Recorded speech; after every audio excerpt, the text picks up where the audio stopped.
Setelah mendapat kelulusan Presiden FIFA, FAM mempunyai 3 agenda penting bersama Presiden FIFA, Gianni Infantino.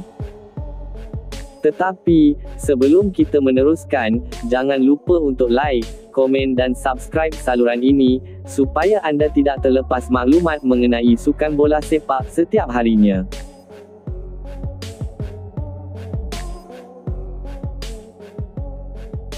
Tiga perkara menjadi agenda perbincangan antara Perdana Menteri Malaysia, Datuk Seri Anwar Ibrahim dan Presiden FIFA, Gianni Infantino. Ini selepas beliau menerima kunjungan hormat delegasi FIFA diketuai Infantino di Putrajaya hari ini.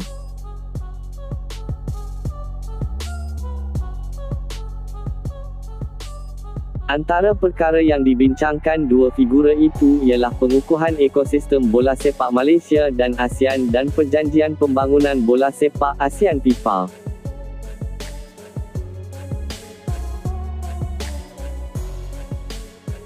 Perbincangan kami tertumpu kepada usaha memperkukuh ekosistem bola sepak di Malaysia dan rantau ASEAN, termasuk melalui projek FIFA Arena yang bakal menjadi pemangkin kepada lahirnya lebih ramai bakat tempatan dan peningkatan prasarana bola sepak negara.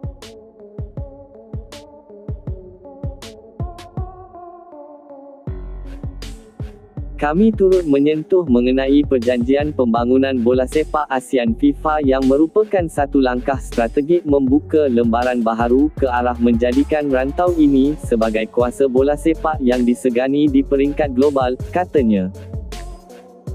Selain itu, Anwar dan Infantino turut membincangkan kerjasama strategik dengan tujuan meningkatkan pembangunan sukan bola sepak di Malaysia.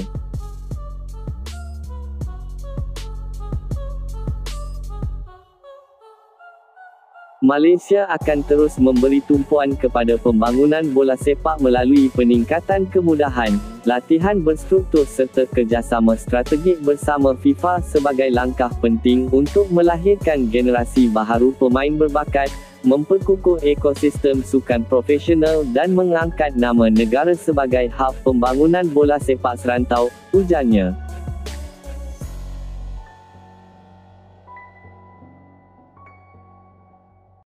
Lawatan Infantino turut disertai Presiden Kehormat FAM dan Ahli Majlis FIFA, Tan Sri Haji Hamidin Haji Mohamad Amin.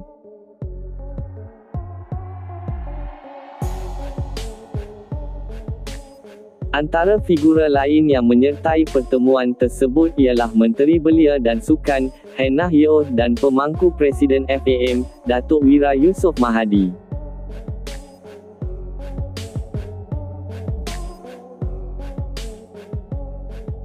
Infantino mengadakan lawatan ke Malaysia sebagai saksi upacara pemeteraian Perjanjian Pembangunan Bola Sepak ASEAN FIFA. Selain itu, beliau juga dilaporkan akan meninjau projek Pusat Latihan Kebangsaan (NPC).